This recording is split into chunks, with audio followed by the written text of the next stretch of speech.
Shiki est un adolescent perturbé, au visage ingrat, et à deux doigts de vider un chargeur entier sur sa classe. Sans grande surprise, il s'est fait renvoyer de son lycée à cause de son comportement, surtout parce qu'il menaçait régulièrement de prendre ses camarades pour des cibles d'entraînement. Il essaie de faire croire que ça ne lui fait ni chaud ni froid, se renvoie, mais au fond, avec la tournure que prend sa vie, il sait qu'il finira sûrement à retourner des steaks chez McDo jusqu'à la fin de ses jours. Quelques instants plus tard, son père déboule dans sa chambre furieux et lui colle une gifle derrière la tête. Il vient tout juste de recevoir la lettre l'informant de l'expulsion de Shiki. Il n'en revient pas que son fils ait pu se faire virer de l'école de cette manière. Pris de colère, il tente de le frapper à nouveau, mais Shiki, qui a déjà anticipé son schéma d'attaque, esquive et bondit sur son lit. Son père finit par se calmer un peu, mais il exige tout de même une explication. Il veut savoir pourquoi Shiki a été expulsé. Il veut aussi comprendre comment il a pu se procurer toutes les armes entassées dans sa chambre, parce qu'avoir ce genre de choses n'est ni bon marché, ni légal. Il lui dit qu'il doit cesser de se comporter ainsi s'il ne veut pas ruiner sa vie. Mais ces mots touchent une corde sensible chez Shiki, qui explose de rage et hurle qu'il est bien content qu'il ne soit pas lié par le sang, car il ne voudrait jamais finir comme lui. Cette dernière remarque blesse profondément son père. Shiki le sait, il a été trop loin. Mais avant qu'aucun des deux ne puisse dire un mot de plus, le téléphone sonne dans le magasin d'alcool que possède son père, en bas. Il descend répondre et découvre avec surprise qu'il s'agit d'une grosse commande de bière. Un événement rare, vu le peu de clients habituels. Content d'avoir enfin du travail, il monte dans sa voiture et part faire la livraison. Dès que Shiki le voit partir, il décide de s'entraîner un peu au tir, tout en marmonnant à voix basse à quel point il aurait voulu que les choses tournent autrement. Soudain, un fracas se fait entendre juste à l'extérieur de sa chambre. Un instant plus tard, une corde faite de brume noire surgit et le tire violemment dans la rue. Complètement désorienté par la chute, Shiki tente de reprendre ses esprits. C'est alors qu'un homme nommé Samader émerge lentement de la fumée, et il semble savoir exactement qui est Shiki. Mais sans prévenir, une voiture surgit et percute Samader de plein fouet, l'écrasant contre un mur. Une fois l'homme immobile, le père de Shiki hurle à son fils de monter immédiatement dans la voiture. Shiki n'hésite pas une seconde et saute à l'intérieur. Une fois à l'abri, du moins le pense-t-il, il commence à bombarder son père de questions. La première chose que Shiki veut savoir, c'est pourquoi un type complètement cinglé l'a traîné dehors comme ça. Et surtout, pourquoi son père est resté si calme après l'avoir renversé avec une voiture. Son père lui répond qu'il n'y a aucune chance pour qu'un gars comme Samidar meure simplement écrasé par une voiture. Shiki ne comprend toujours rien à ce qui se passe. Alors, son père décide qu'il est temps de lui dire la vérité. Il lui révèle que Shiki est un descendant des Oni et que Samidar est un descendant de Momotaro. C'est pour ça qu'il est obsédé par l'idée de le traquer. Shiki est tellement sous le choc qu'il reste sans voix. Et encore, ce n'est qu'un aperçu de toute l'histoire. Mais son père n'a pas le temps d'entrer dans les détails, car Samidar les a déjà rattrapés. Une brume noire commence à envelopper la voiture et elle commence à tomber en panne. Le père de Shiki est obligé de s'engager dans une vieille usine abandonnée pour qu'il puisse sortir.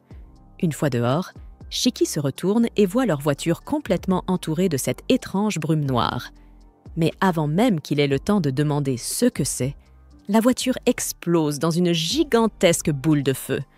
Au milieu du chaos, le père de Shiki détourne les yeux de son fils pendant une seconde. Et dans cet instant trop bref, Shiki se fait capturer, littéralement enlevé par Samidar.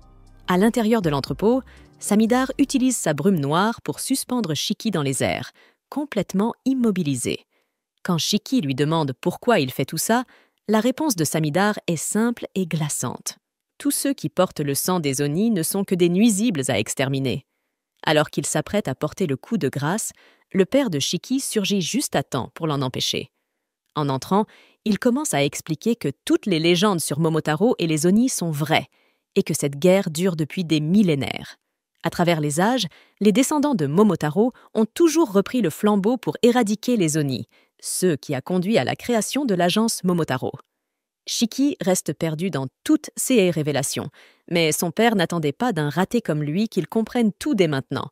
Pour l'instant, il lui ordonne simplement de rester en retrait et de le laisser s'occuper de Samidar.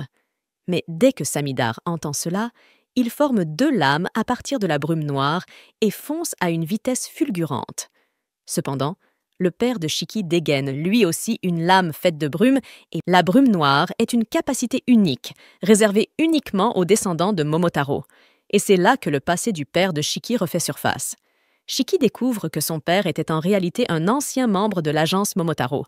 Autrefois, il combattait aux côtés même de Samidare. Son vrai nom était Tsuyoshi Momotogawa. Cependant, il avait abandonné cette vie depuis longtemps, dans l'unique but d'élever Shiki à l'écart des regards de l'agence. Mais malheureusement, il n'a pas réussi à le cacher éternellement. Samidare lui demande s'il a oublié à quel point les Oni sont dangereux. Mais Tsuyoshi ne veut plus parler de ça. Tout ce qu'il veut, c'est protéger Shiki. Il livre un rude combat contre Samidare, et pendant un moment, il semble tenir tête. Mais Samidare finit par exploiter une ouverture. En un éclair, il tranche la poitrine de Tsuyoshi qui s'effondre au sol, inconscient. Shiki, horrifié par la scène, hurle à Sami d'arrêter d'attaquer son père. Samidare se tourne alors vers lui, prêt à l'achever. Mais dans un ultime élan, Tsuyoshi attrape la jambe de Samidare, l'empêchant d'avancer.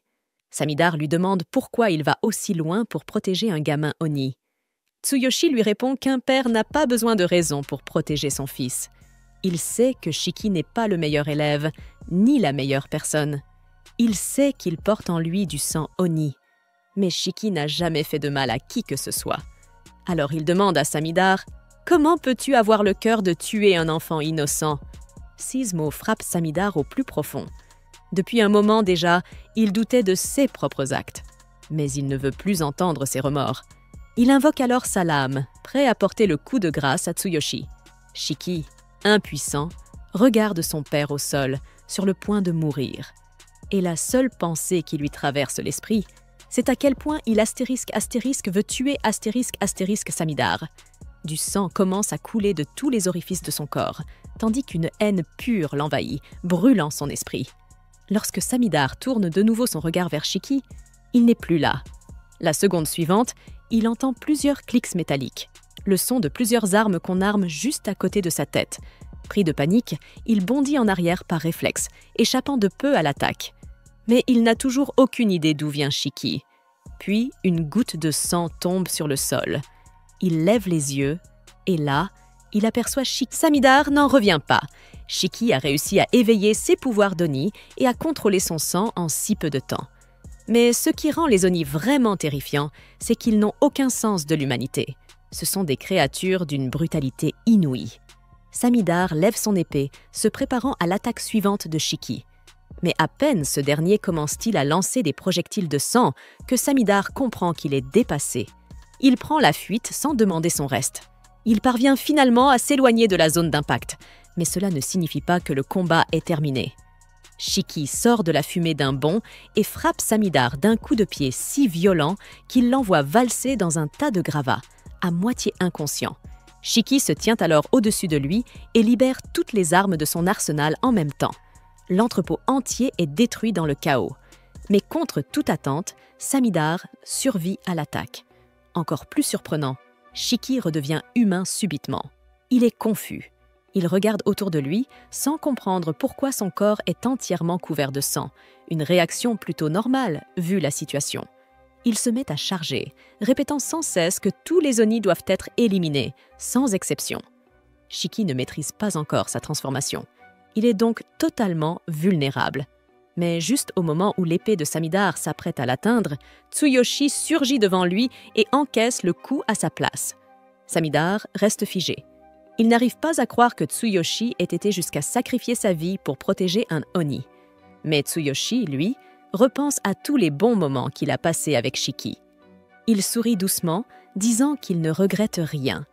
Il a vécu une vie qu'il considère comme épanouie, alors mourir ici, ce n'est pas si terrible. Samidare, épuisé et las de ce combat sans fin, commence à se rendre compte que toute cette destruction attire de plus en plus de monde.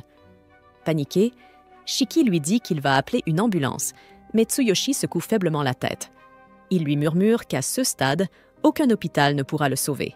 Ce n'est plus qu'une question de temps avant qu'il ne meure, alors il aimerait parler à Shiki une dernière fois.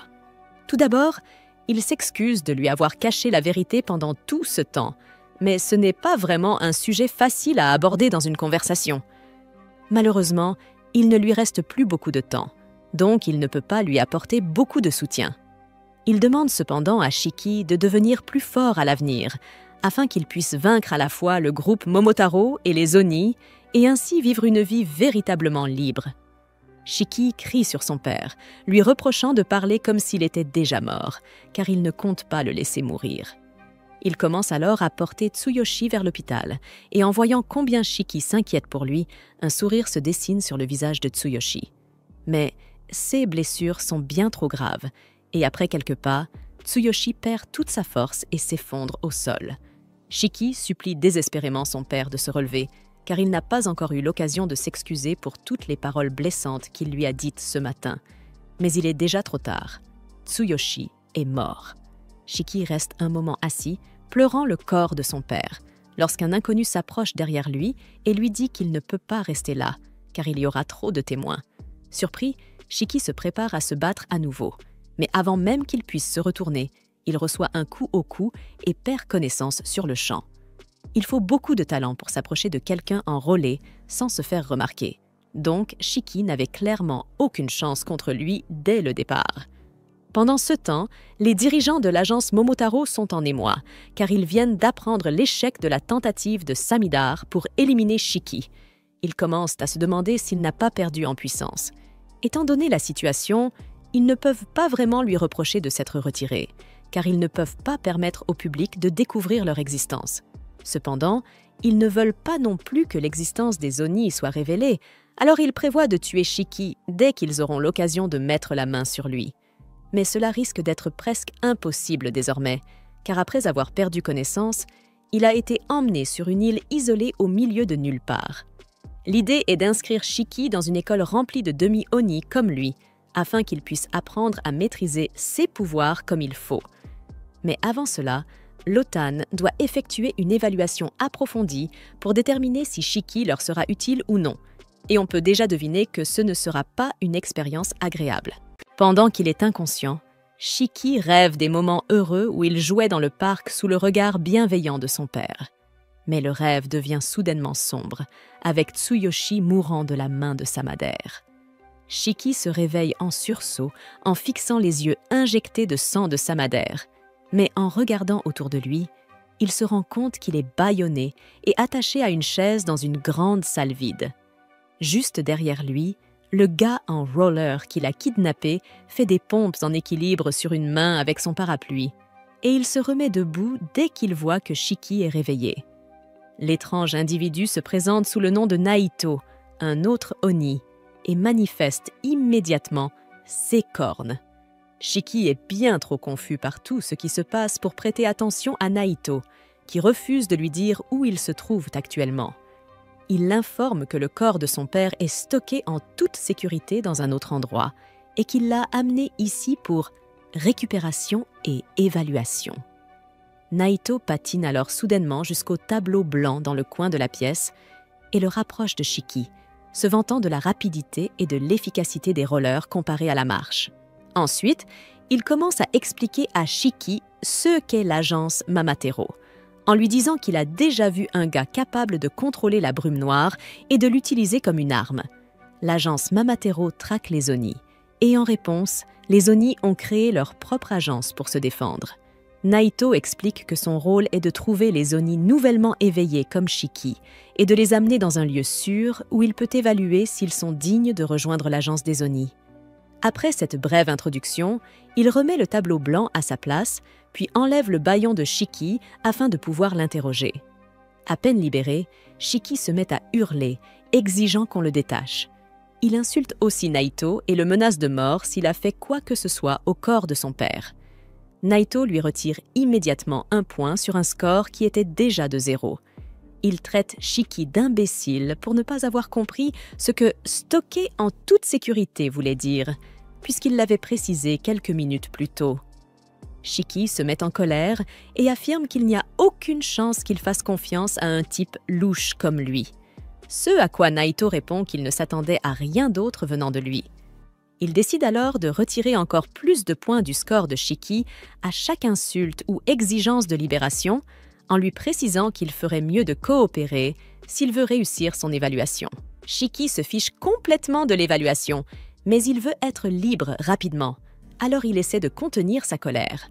Cependant, il n'y parvient même pas correctement, et Naito lui dit d'arrêter de le regarder avec cet air flippant.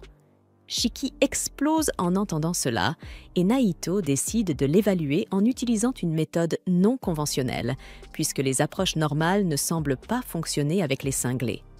Il retire sa cravate et, avant que Shiki ne comprenne ce qui se passe, Naito l'étrangle de toutes ses forces avec.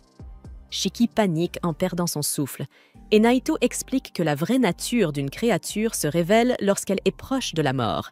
C'est ce qu'il veut observer. Shiki tente de résister de toutes ses forces, mais il ne parvient pas à se libérer, même quand il commence à saigner de tous les orifices de son visage. Il perd bientôt connaissance, et Naito est déçu par lui. Mais le sang que Shiki vient de perdre s'éveille soudainement, mu par sa puissance.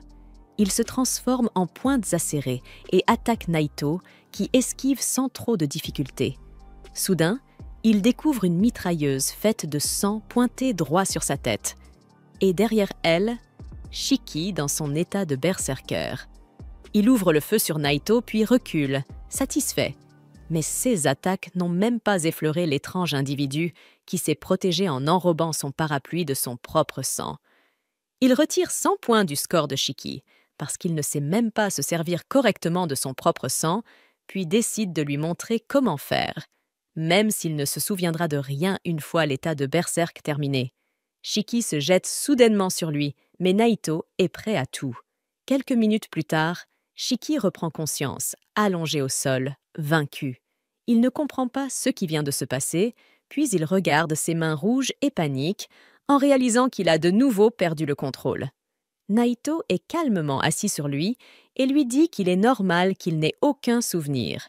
Quand un Oni passe en mode berserker, il perd totalement l'esprit. Autour d'eux, la salle est un véritable champ de ruines à cause de leur affrontement.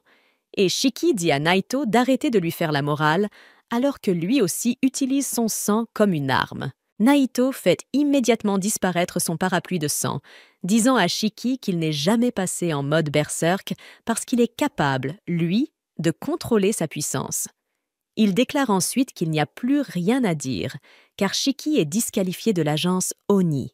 Shiki n'a toujours aucune idée de ce qui se passe, mais s'il y a bien une chose dont il est certain, c'est que Naito est incroyablement fort. Il décide de ravaler sa fierté et supplie Naito de le prendre comme disciple, car il veut devenir plus fort et venger son père. Naito refuse aussitôt, disant à Shiki que quelqu'un comme lui, qui ne réfléchit pas en combat, est toujours le premier à mourir dans une vraie bataille. Il le traite de déchet inutile, incapable de contrôler ni son cerveau ni sa puissance. Et Shiki utilise toute son énergie pour contenir sa rage. Naito déclare alors qu'il est temps de se débarrasser de lui, car un Oni en mode berserk représente un danger pour tout le monde. Il utilise son anneau spécial pour se couper le pouce, laissant couler un filet de sang. Il transforme ce sang en parapluie, et Shiki a soudain une idée pour le faire changer d'avis. Il s'éloigne hors de portée de Naito, puis fonce droit vers lui en traînant son poing contre le sol jusqu'à ce qu'il saigne. Naito transforme rapidement son parapluie en un bouclier hérissé de pointes pour se protéger de toute attaque au corps à corps et calcule les différentes options que Shiki pourrait tenter. Shiki saute au dernier moment, une option que Naito avait déjà envisagée, mais le surprend en utilisant les pointes du bouclier comme appui pour bondir sur le côté et pointer un pistolet sanglant droit sur son visage. Shiki concentre toute son énergie dans l'arme, tirant un coup puissant dont le recul le projette en arrière. Il n'en revient pas d'avoir peut-être réussi à toucher Naito, mais il s'avère qu'il n'y est toujours pas parvenu. Naito bloque simplement la balle de sang avec son doigt et la brise en morceaux, refusant de donner le moindre crédit à Shiki car il est allé à moitié en mode berserk pour lancer cette attaque. Alors que Shiki semble de nouveau perdre la tête, Naito décide d'en finir avec lui en utilisant sa technique spéciale. Il se place dans une cage de protection et invoque des archers faits de son sang, prêts à tirer sur commande. Cependant, en voyant Shiki lutter contre ses instincts de berserker et réussir à reprendre le contrôle de sa puissance, Naito annule sa technique spéciale. Shiki est fier d'avoir réussi à maîtriser son pouvoir, mais il s'effondre au sol, complètement vidé de son énergie. Naito n'en revient pas. Non seulement Shiki a contrôlé ses pouvoirs, mais il a aussi réprimé son mode berserker, ce que très peu de personnes sont capables de faire. Il lui demande comment il a bien pu faire ça, mais Shiki, avec un sourire en coin, lui dit d'accepter de faire de lui son disciple s'il veut connaître la réponse. Naito lui répond qu'il y réfléchira, et Shiki décide de prendre cela pour un « oui ». Il explique que quand Naito parlait de contrôler son sang, il ne comprenait rien du tout, mais quand il l'a vu se trancher le pouce pour former une arme, une idée lui est venue. Il s'est dit que puisqu'ils étaient tous les deux des Oni, il pouvait simplement copier sa technique. Et étonnamment, ça a marché.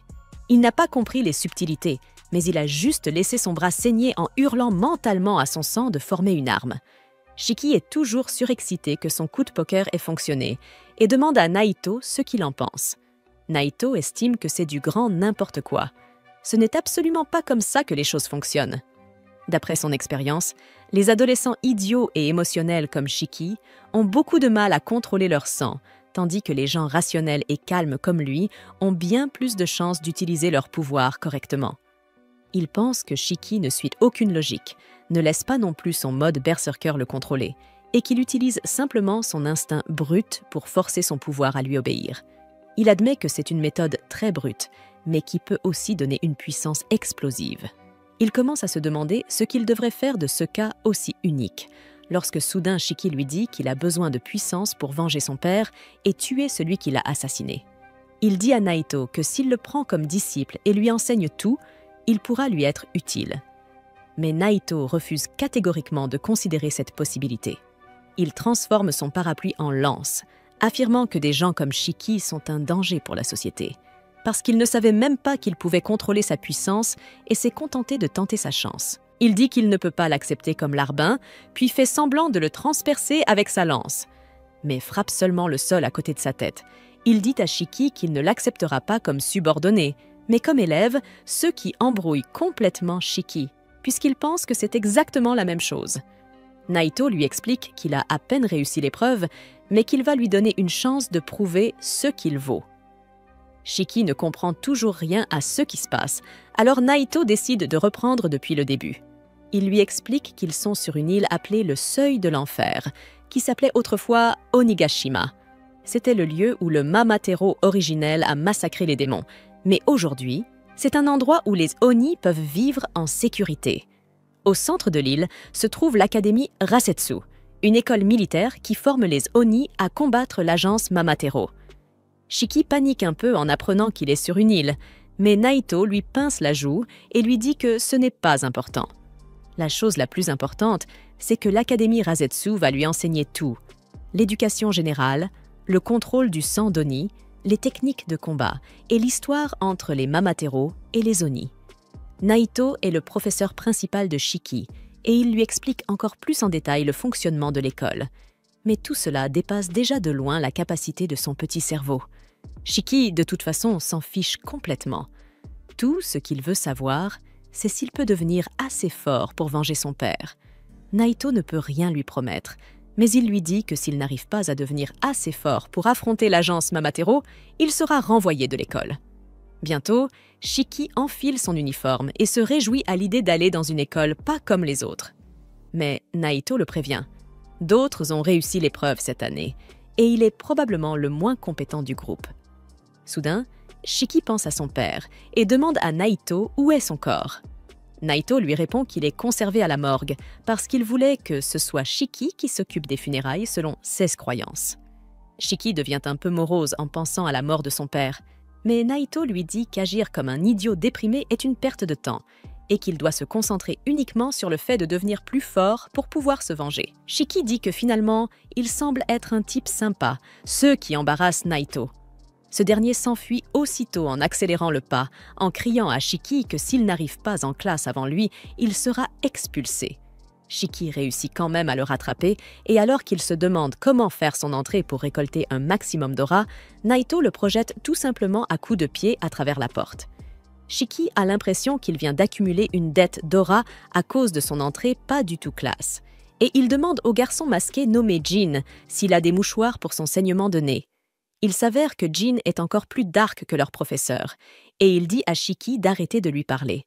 Shiki se fâche et commence à se moquer de lui parce qu'il n'a même pas encore ses cornes. Jin fait apparaître ses cornes sans effort, en expliquant que seuls les abrutis de débutants qui ne savent pas contrôler leurs cornes les exhibent tout le temps. Cette remarque vexe un autre élève nommé Ikari, qui justement ne parvient pas à maîtriser ses écornes. L'ambiance devient tendue dans la salle de classe, Shiki s'approchant de Jin de façon plutôt agressive. Mais avant que ça ne dégénère, Naito apparaît soudainement derrière eux, et Shiki se retrouve assis à côté de Jin sans même savoir comment c'est arrivé. Jin est tout aussi choqué, mais Naito ne perd pas de temps avec les réactions de S et les élèves. Il annonce que pour leur tout premier cours, ils vont jouer à un jeu de chat. Il emmène tous les élèves dans la forêt et leur dit qu'ils ont 1 heure pour revenir à l'école, tout en évitant de se faire attraper par lui. Naito déclare ensuite que quiconque ne revient pas à l'école dans le délai imparti sera expulsé, et il se moque bien de l'objection de Shiki. Il ajoute que les élèves sont libres d'utiliser leurs pouvoirs et qu'il n'utilisera les siens que si quelqu'un entre en mode berserker. Jin dit avec assurance qu'il risque de se faire tuer s'il n'utilise pas ses pouvoirs, ce qui ne dérange pas du tout Naito. Au contraire, il affirme que si quelqu'un parvient à le tuer, il sera diplômé sur le champ et pourra rejoindre l'escouade de son choix pour combattre l'agence Mamatero. Il précise ensuite que l'école est là pour les préparer aux défis du monde réel et qu'il les mettra à l'épreuve à chaque étape. Il demande si tout le monde est prêt et Shiki répond qu'il va donner tout ce qu'il a et réussir tout. Naito révèle alors qu'il existe une autre règle et sort 2 sphères encore plus petites que la mienne. Il informe les élèves qu'ils doivent être en possession d'une de ces sphères à leur arrivée à l'académie pour réussir l'épreuve. Sans prévenir, il les jette dans la zone interdite. Les élèves, voyant qu'il n'y a que 2 sphères, pensent qu'ils devront se battre pour les obtenir. Mais Naito clarifie rapidement la situation. Ils seront répartis en équipes. La première équipe est composée de Shiki, Jin et de la timide fille aux cheveux roses, Omar. La deuxième regroupe Ikari, un délinquant notoire, et Juji, un intello maladroit. Quant à la troisième, elle comprend le nerveux Rokuro et Kuina, qui semble être la plus confiante de tous. Naito informe les 3 équipes qu'il pénétrera dans la zone interdite 15 minutes après eux pour leur laisser un peu d'avance. Mais Shiki l'interrompt aussitôt. Il refuse de faire équipe avec le type masqué. Naito, sans perdre son calme, le menace d'expulsion s'il est incapable de travailler en groupe. Shiki est donc contraint de ravaler ses paroles. Après cela, Omar s'approche poliment de Shiki pour se présenter. Celui-ci, n'ayant jamais eu la moindre interaction avec une fille de sa vie, sent immédiatement son cœur s'emballer. En la voyant approcher, il prend une grande inspiration et lui déclare avec assurance qu'il la protégera. Rougissante, Omar lui répond qu'il n'a pas besoin d'en faire autant. Tout ce qu'elle souhaite, c'est ne pas lui être un fardeau. Elle se dirige ensuite vers Jin pour se présenter. Mais ce dernier, un fan sombre et taciturne de Tate, ne daigne même pas lui répondre. Blessé, Omar, dont l'estime de soi est fragile, se met à pleurer et s'excuse d'avoir osé lui adresser la parole. Furieux, Shiki crie sur Jin pour avoir blessé la jeune fille, puis s'empresse de réconforter Omar, lui disant qu'elle ne devrait pas gâcher son joli visage avec des larmes. Il retourne ensuite provoquer Jin, mais ce dernier le traite de « larbine bêta ». Naito intervient à nouveau pour mettre fin à la dispute et leur rappelle qu'ils doivent se dépêcher d'entrer dans la zone interdite. Ils n'ont pas toute la journée. Aussitôt, Jin et Shiki s'élancent vers la forêt interdite. Omar, un moment hésitante, finit par leur emboîter le pas. Une fois à l'intérieur, Jin se met à bondir d'arbre en arbre tel un ninja sorti tout droit de Naruto, pensant qu'en éliminant Naito, il obtiendra son diplôme et la liberté de rejoindre l'escouade de son choix. Jin veut profiter de cette mission pour se retrouver en première ligne et affronter à nouveau son pire ennemi. Mais soudain, Shiki tente de l'attaquer par surprise, le tirant brusquement de ses pensées. « Qu'est-ce qui ne va pas chez toi ?» s'exclame Jin. Shiki lui répond d'un ton déterminé. « Je vais te prouver que je suis plus fort que toi. » Jin, prêt à se battre lui aussi, enlève alors son masque, révélant de terribles cicatrices autour de sa bouche. Shiki est un peu dégoûté par ceux qu'il voit, mais il lâche. Seuls les faibles exhibent leurs vieilles blessures. Mais Jin ne mord pas à l'hameçon. En silence, il retire ses gants, dévoilant des marques de suture sur toute sa main. Il en déchire une, laissant couler son sang, qui se transforme aussitôt en scie circulaire. Shiki, stupéfait, pense même que l'auteur de Chainsaw Man pourrait les poursuivre pour plagiat. Jin, froidement, lui lance « Si t'as peur, casse-toi !» Mais Shiki répond, serrant les dents. « Si je fuis maintenant, je ne pourrai jamais venger la mort de mon père. » Jin reste figé un instant. Puis, son regard devient plus sombre. Il lui dit calmement « Toi et moi, on ne se comprendra jamais. » Shiki rétorque « Je ne veux pas te comprendre. » Il mord son pouce pour libérer son sang, espérant invoquer une arme. Mais cette fois, rien ne se passe. Pris de panique, il ne sait plus quoi faire. Finalement, il se saisit d'un simple bâton, seul outil à sa portée. Mais rapidement, il se rend compte qu'il ne fait pas le poids. Jin, armé de ses scies de sang, peut même abattre des arbres d'un seul coup. Pendant ce temps, Omar cherche désespérément les deux garçons. Soudain, un fracas retentissant la fait sursauter. Des arbres viennent de s'effondrer non loin. Son complexe d'infériorité ressurgit aussitôt. Elle se sent inutile, hors de sa place dans un monde aussi brutal. Mais elle repense au moment où Shiki l'a appelée mignonne. Cette pensée lui redonne un peu de courage. Elle décide de partir à sa recherche sans se rendre compte qu'elle passe à quelques pas seulement de l'une des sphères. De son côté, Shiki tente désespérément de tenir tête à Jin, les poings nus. Mais Jin ne se donne même pas la peine d'utiliser ses scies. Même sans elle, il le domine largement. Shiki se demande comment Jin peut contrôler ses pouvoirs aussi facilement. Puis, une idée le frappe. Jin n'utilise pas du tout le même type de pouvoir que lui ou Naito. Il se perd un instant dans ses pensées, essayant de comprendre la nature véritable de leurs capacités. Ce moment d'inattention lui coûte cher. Jin en profite pour lui asséner un coup de poing dévastateur, qui le met immédiatement au sol. Shiki, frustré et humilié, serre les poings. Jin, quant à lui, tourne les talons, prêt à laisser le perdant pleurnicher dans son coin. Mais alors qu'il commence à s'éloigner, Shiki se relève lentement, le regard brûlant de détermination. « Ce combat n'est pas terminé », dit-il d'une voix ferme. Agacé, Jin projette immédiatement une scie circulaire vers lui. Et c'est pile à ce moment-là qu'Omar arrive sur les lieux. Grâce à son instinct de survie catastrophique, elle ne remarque même pas qu'elle est en plein dans la trajectoire de l'attaque. Shiki, paniqué, parvient de justesse à l'écarter du danger, bien qu'il soit légèrement blessé en la protégeant. Il se redresse rapidement, toujours au-dessus d'Omar, et crie à Jin « Excuse-toi, tu aurais pu la tuer !» Mais Jin rétorque froidement « Si elle était morte à cause d'une attaque aussi faible, ça aurait été de sa faute. » Furieux, Shiki est sur le point de répliquer quand il entend Omar murmurer, presque comme une prière « Désolé, je suis désolé, je suis vraiment désolé. » Il tente de la rassurer. « Ce n'est pas ta faute, tu n'as rien fait de mal. » Mais Omar semble en transe. Soudain, elle commence à saigner abondamment du nez. Son sang coule lentement au sol et prend peu à peu la forme d'un gigantesque corps humain. Shiki et Jin reculent instinctivement, horrifiés.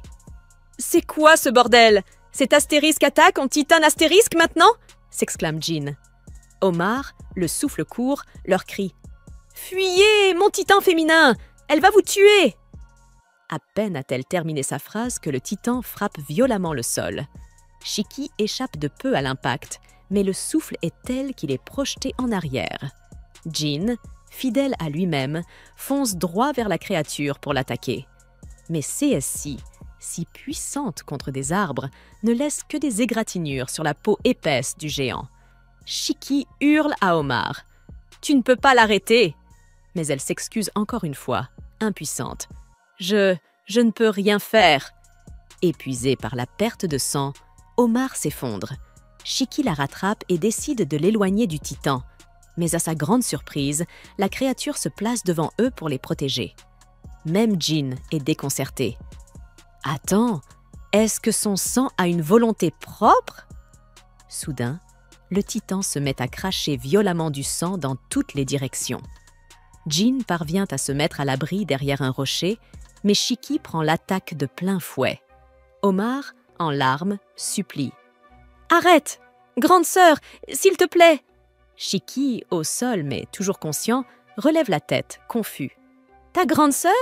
De quoi tu parles ?»« Fuis, s'il te plaît !» supplie Omar une fois de plus.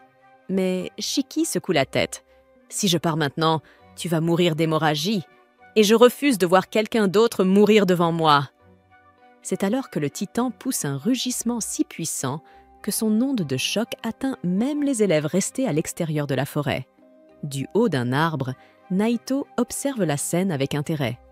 Il décide d'attendre encore un peu, laissant Shiki et Jin tenter de gérer l'éveil incontrôlé du pouvoir de Omar, avant d'intervenir lui-même. Sur les lieux du combat, Shiki tente de se blesser pour faire couler son sang et l'utiliser comme arme, mais rien ne se produit.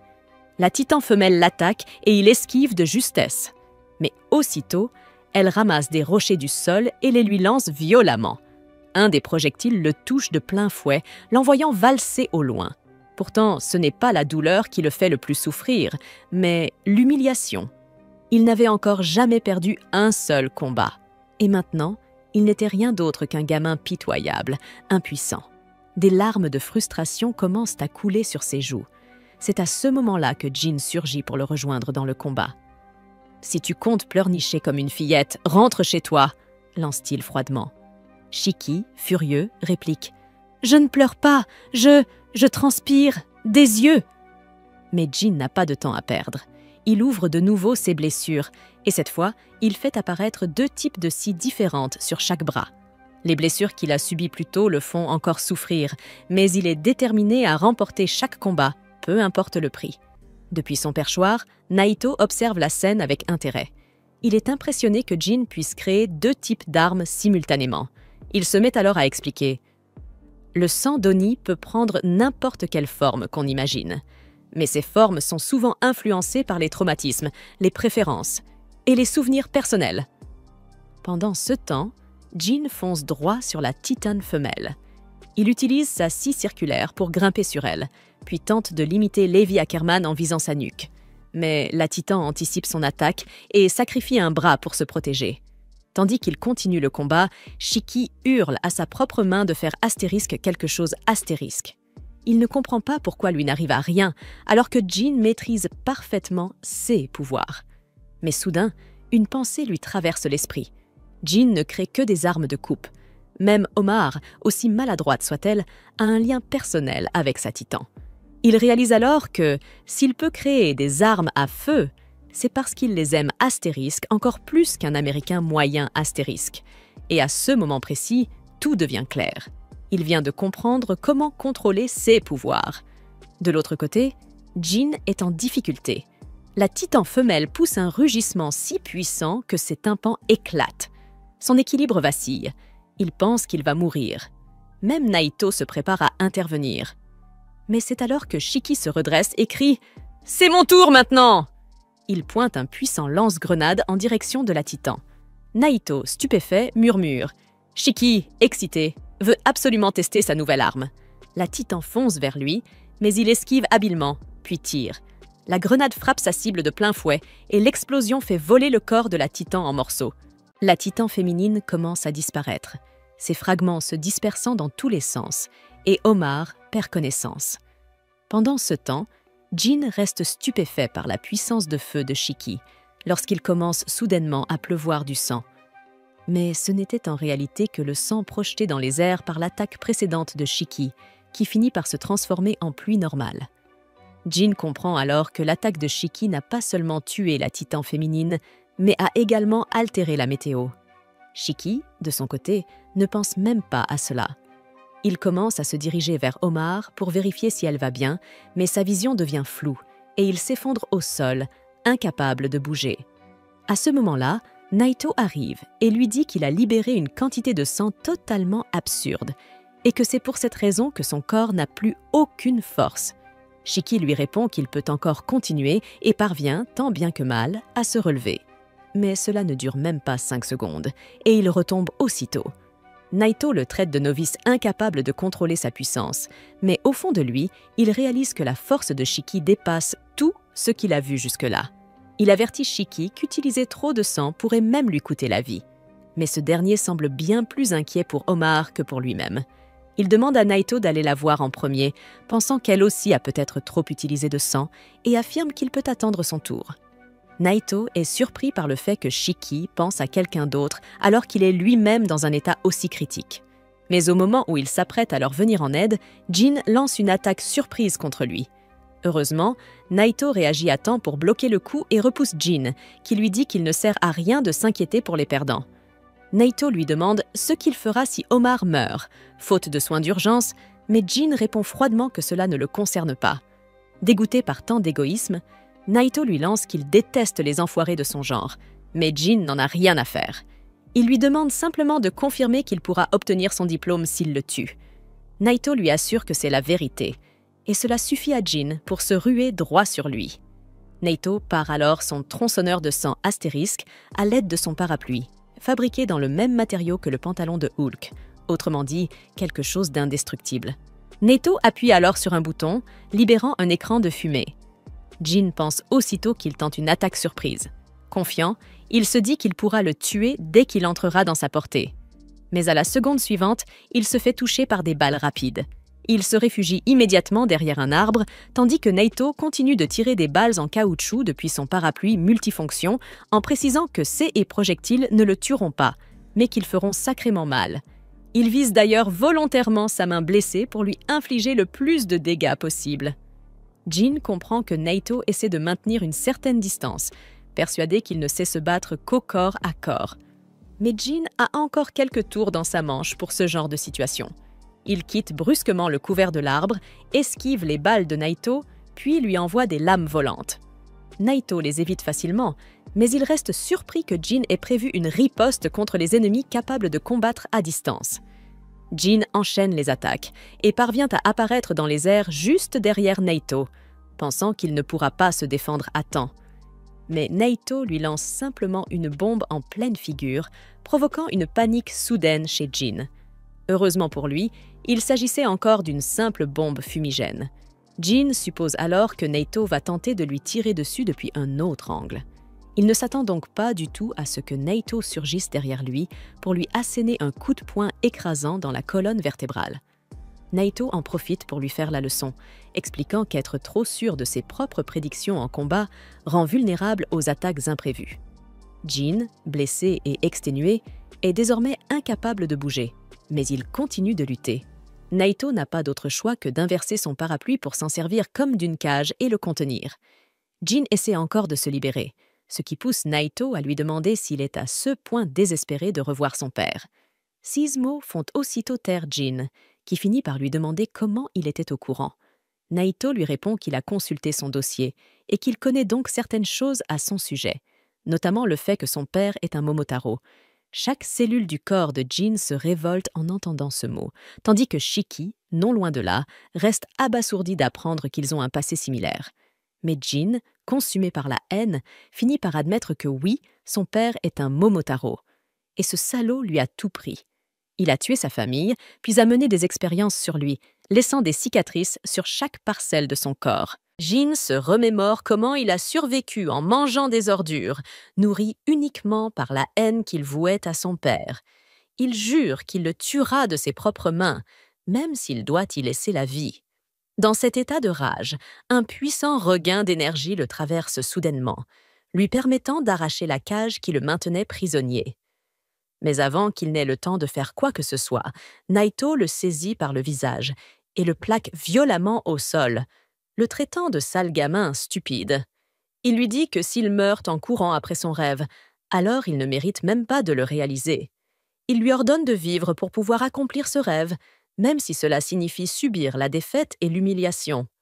Ces mots suffisent à calmer Jin, qui cesse de se débattre. Naito contacte alors l'école pour demander l'intervention de l'infirmière, affirmant qu'il a ici un élève blessé. Il informe également que Omar a été retiré de l'épreuve à cause d'une perte excessive de sang et que Jin a été neutralisé. De son côté, Shiki tient toujours debout. Naito s'adresse à lui et lui dit qu'il ne lui reste que 6 minutes avant la fin du temps imparti. Il tient l'une des balles dans la main et pose un ultimatum à Shiki. Soit il essaie de la lui prendre, soit il trouve l'autre balle cachée et retourne à l'école dans les 5 minutes. Shiki proteste que ce n'est pas juste, mais il n'a pas le choix. Il doit jouer selon les règles de Naito. Il s'élance immédiatement et Naito le suit des yeux, curieux de voir ce qu'il choisira de faire. Pendant ce temps, Jin reste silencieux, toujours attaché à un arbre, lorsqu'il voit soudain Shiki surgir des buissons tout proches. Shiki s'approche de lui et lui dit qu'il va le libérer, mais qu'en échange, il devra faire équipe avec lui. Jin reste stupéfait par cette proposition. Shiki lui explique que ni lui ni Jin ne peuvent battre Naito seul, mais qu'ensemble, ils ont peut-être une chance. Jin refuse, affirmant que se faire sauver par un idiot serait une honte pour sa fierté. Shiki ne prend même pas la peine de nier qu'il est un idiot. Il lui demande simplement si sa fierté est plus importante que ses objectifs, car il ne les atteindra jamais s'il reste là, à ne rien faire. Jin lui demande pourquoi ça l'intéresse autant, et c'est là que Shiki lui révèle que son père, à lui aussi, était un Mamatero. Jin reste figé de stupeur en entendant cela. Et Shiki en profite pour lui sortir le grand classique de Naruto. « On est pareil, toi et moi ». Pendant ce temps, Naito est à la recherche de Shiki. Ne le trouvant nulle part, il commence à douter qu'il soit revenu dans la zone. C'est alors qu'il aperçoit Shiki en train de s'enfuir en jurant contre Jin. Il décide de le coincer immédiatement. Shiki s'arrête dès que Naito surgit devant lui, lui rappelant qu'il est à court de temps tout en brandissant fièrement la balle. Shiki recommence à maudire Jin, non pas parce qu'il ne l'aide pas, mais parce qu'après avoir été sauvé, il voulait encore tout diriger. C'est à ce moment-là que Jin surgit du ciel pour attaquer Naito, visant directement la balle. Mais Naito l'esquive sans difficulté. Ce n'était pourtant qu'une feinte. La vraie attaque de Jin est un caillou attaché à une corde qu'il lance sur Naito. La corde s'enroule rapidement autour de lui et le bloque, tandis que Shiki attrape l'autre extrémité. Lui et Jin commencent à tirer de toute leur force, tentant de le maîtriser. Mais Naito s'ancre au sol, confiant que leur endurance ne tiendra pas face à la sienne. C'est alors que Jin lance une lame de sang sur Naito, qui n'a d'autre choix que de l'esquiver, perdant l'équilibre au passage. C'est suffisant pour Shiki, qui fonce droit sur lui et frappe la balle de ses mains. Elle roule jusqu'à Jin, et Naito se dit qu'il suffira d'attendre qu'ils se disputent pour la possession, et il n'aura plus qu'à la récupérer. Mais à sa grande surprise, Shiki crie à Jin de prendre la balle et de courir. Ce dernier obéit aussitôt, tandis que Shiki l'encourage avec enthousiasme, criant qu'ils ont réussi à lui arracher la balle. Naito garde pourtant son calme et lui rappelle froidement « Tu sais que seul celui qui ramène la balle à l'école sera déclaré vainqueur. » Et à ce rythme-là, ce ne sera que Jin.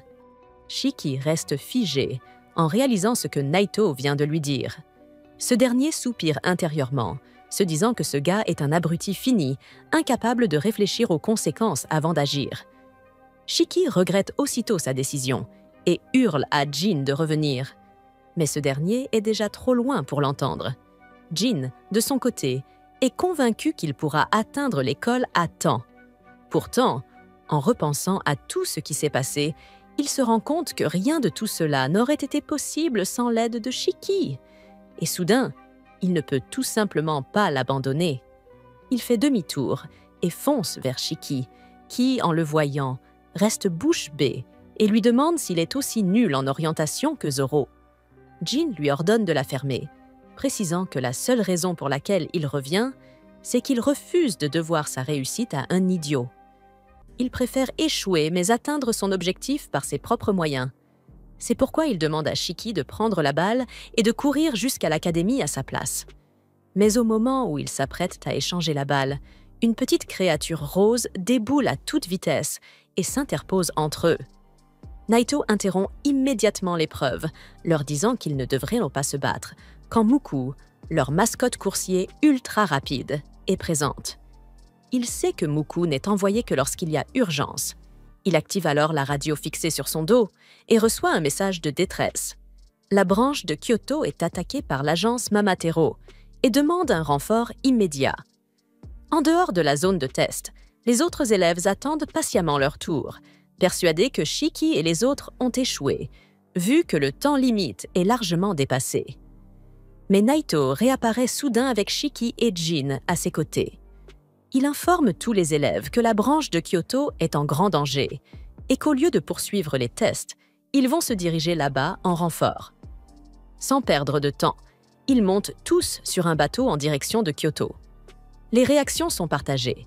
Certains sont excités, d'autres anxieux, à l'idée d'être envoyés aussi vite sur un champ de bataille réel.